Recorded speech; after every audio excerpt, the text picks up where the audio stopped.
La parole est à Madame Laurence Wiśniewski. S'il vous plaît.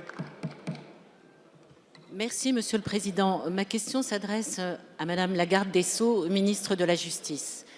Madame la ministre, depuis plusieurs années, s'est installé en France un climat d'intolérance dont les manifestations ont tendance à se banaliser. C'est l'organisation d'ateliers de formation décoloniaux dans des locaux universitaires réservés aux racisés, c'est-à-dire interdits aux Blancs. C'est l'interdiction par plusieurs organisations se réclamant de la lutte contre la négrophobie des représentations d'une pièce d'Eschyle à la Sorbonne. Ce sont, plus récemment, les menaces de mort proférées contre Alain Finkielkraut pour l'empêcher de donner une conférence à Sciences Po qui ont obligé les organisateurs à l'accueillir dans un autre bâtiment. Tous ces actes suscitent sans doute la réprobation générale et la publication d'éditoriaux indignés. Mais nous ne savons pas si des poursuites pénales ont été engagées contre leurs auteurs, qui sont, semble-t-il, facilement identifiables. Or, la fourniture d'un service conditionné à un critère de discrimination, c'est un délit. De la même manière, la menace de mort avec ordre ou sous condition est constitutive d'un délit. Les responsables universitaires cèdent à ces violences parce qu'ils n'ont pas d'autre choix. D'accommodement raisonnable en compromis opportuniste, nous nous engageons dans l'acceptation tacite d'une société d'intolérance. Madame la ministre, la République ne peut plus reculer. Pouvez-vous nous dire si des poursuites ont été engagées contre les auteurs de ces agissements? Dans la négative, avez-vous l'intention d'adresser au parquet des instructions en ce sens? Je vous remercie. Merci, Madame la députée. La parole est à Madame Nicole Belloubet, ministre de la Justice, garde des Sceaux. Monsieur le Président, Mesdames les députés, Messieurs les députés, Madame Laurence Wiśniewski, pardonnez-moi. Comme vous le savez, ce n'est pas à vous, évidemment, que je l'apprendrai. Il ne m'appartient pas de donner des instructions individuelles aux magistrats du parquet.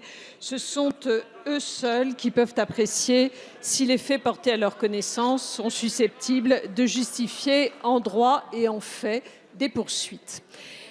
Lorsque des plaintes sont déposées, et notamment sur les faits que vous avez soulevés, les magistrats du parquet n'hésitent pas à les poursuivre, comme ça a été le cas pour la pièce d'Eschyle dont vous vous êtes fait le porte-parole pour signaler ce fait. Dans ce cas-là précisément, comme c'est le cas dans d'autres situations, une enquête a été diligentée par le parquet. Elle a été spécialement confiée à la brigade de répression de la délinquance contre les personnes, car évidemment, c'est de cela que cela relevait.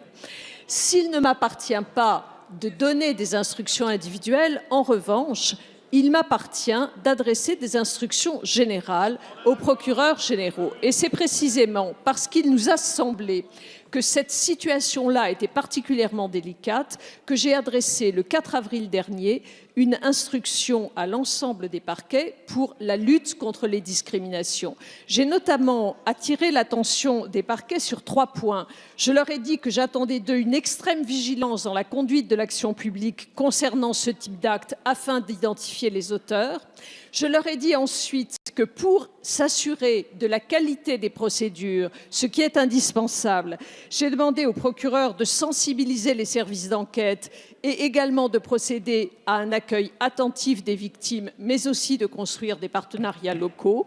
J'ai souhaité enfin, chaque fois que des responsables de ce type de propos ou d'agissement étaient identifiés, que le ministère public apporte systématiquement, je dis bien systématiquement, une réponse pénale adaptée à l'infraction qui a été commise. Merci. Et à la personnalité des auteurs. Je vous assure, Madame la députée, que sur ces questions-là, la République ne recule pas. Merci, Madame la ministre.